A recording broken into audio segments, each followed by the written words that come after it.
Assalamualaikum warahmatullahi wabarakatuh. Perkenalkan, nama saya Amalia Asyifa dengan NIM 2404-2006. Pada kesempatan kali ini saya akan mempresentasikan manuskrip artikel studi literatur saya yang berjudul Peran Servant Leadership dalam Mendukung Transformasi Digital Pelayanan Publik berbasis SPBE di Dinas Disdukcapil Kota Padang.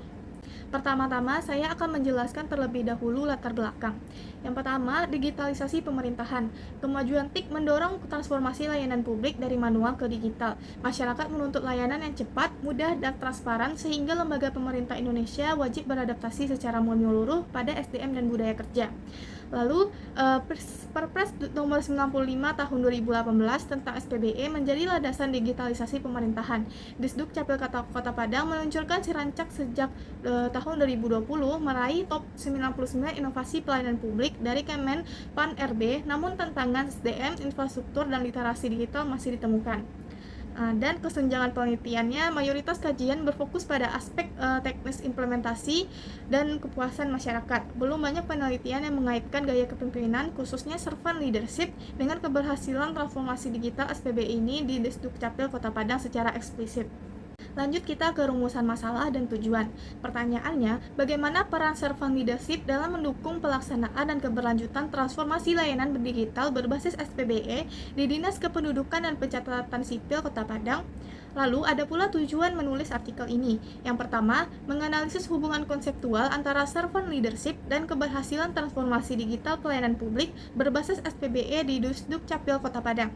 Yang kedua, mengidentifikasi jalur-jalur utama kontribusi servant leadership terhadap peningkatan kapasitas SDM, perilaku inovatif pegawai, dan etos pelayanan aparatur. Yang ketiga, mengidentifikasi keterbatasan servant leadership dan kebutuhan integrasi dengan pendekatan kepemimpinan lain dalam konteks digitalisasi layanan publik berbasis SPBE. Lalu ada kerangka konsep dan teori. Ada 3 teori, yaitu servant leadership, transformasi digital pelayanan publik, dan sistem pemerintahan berbasis elektronik. Pada servant leadership, Robert Kirigenleaf menyatakan pemimpin sejati dimulai dari keinginan melayani, yang dapat dipaparkan sebagai berikut, yaitu membentuk konsep dan visi, memulihkan emosi bawahan, mengutamakan kepentingan pengikut, membantu pengikut tumbuh dan sukses, berperilaku secara etis, dan memberdayakan anggota tim, serta menciptakan nilai bagi masyarakat. Lalu ada teori transformasi digital dan pelayanan publik. Perubahan mendasar dari layanan manual ke layanan berbasis TIK mencakup perubahan budaya, proses bisnis, dan tata kelola yang berpusat pada kebutuhan masyarakat. Dan dasar hukumnya yaitu Perpres nomor 95 tahun 2018 tentang SPBE, Inpres nomor 2 tahun 2021 tentang percepatan transformasi digital, serta Permendagri nomor 7 tahun 2019 tentang pelayanan daring. Lalu ada teori sistem pemerintahan berbasis elektronik. Ada 3 dimensi kritis keberhasilan SPBE menurut Sugianto et al. 2025. Yang pertama ada infrastruktur TIK dan keamanan data, ada kapabilitas SDM dan budaya birokrasi, dan ada kebijakan regulasi dan koordinasi.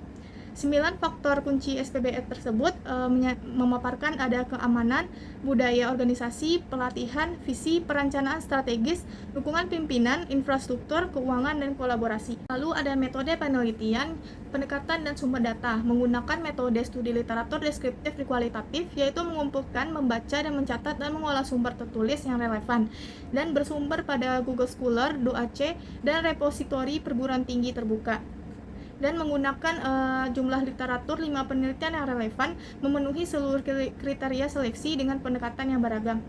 Lalu ada tahapan dan analisis data menggunakan 5 tahapan. Yang pertama, penelusuran literatur, seleksi dan verifikasi, analisis isi, dan sintesis konseptual.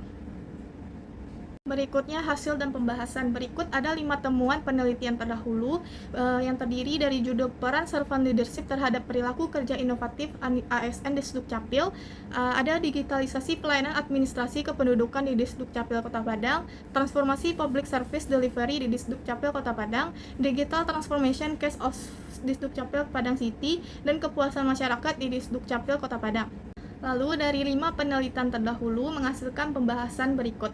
Yang pertama ada perilaku kerja inovatif, yaitu servant leadership mendorong perilaku inovatif ASN di Disduk-Capil Kota Padang, pemimpin yang empatik dan memberdayakan menciptakan lingkungan yang kondusif bagi kreativitas yang merupakan prasyarat adaptasi sistem digital si rancak. Yang kedua ada kapasitas organisasi, servant leadership membangun kompetensi SDM, keterbukaan budaya kerja terhadap perubahan dan sinergi lintas fungsi. Sesuai dengan 9 faktor kunci SPBE, menurut Wijaya dan Saleh, pemimpin ini secara proaktif memastikan pelatihan, membangun budaya terbuka, dan menjadi teladan adaptasi digital. Lalu ada etos pelayanan aparatur, servant leadership membentuk karakter dan etos kerja petugas, kedisiplinan, dan tanggung jawab yang menjadi faktor positif utama kepuasan masyarakat. Servant leader mendorong aparatur memprioritaskan kepentingan masyarakat dalam setiap inisiatif layanan digital. Lalu tibalah kita ke kesimpulan. Servant leadership secara terbukti secara empiris mendorong perilaku kerja inovatif pegawai ASN di Disduk-Capil dan prasyarat utama adaptasi sirancak dan transformasi digital berbasis SPBE.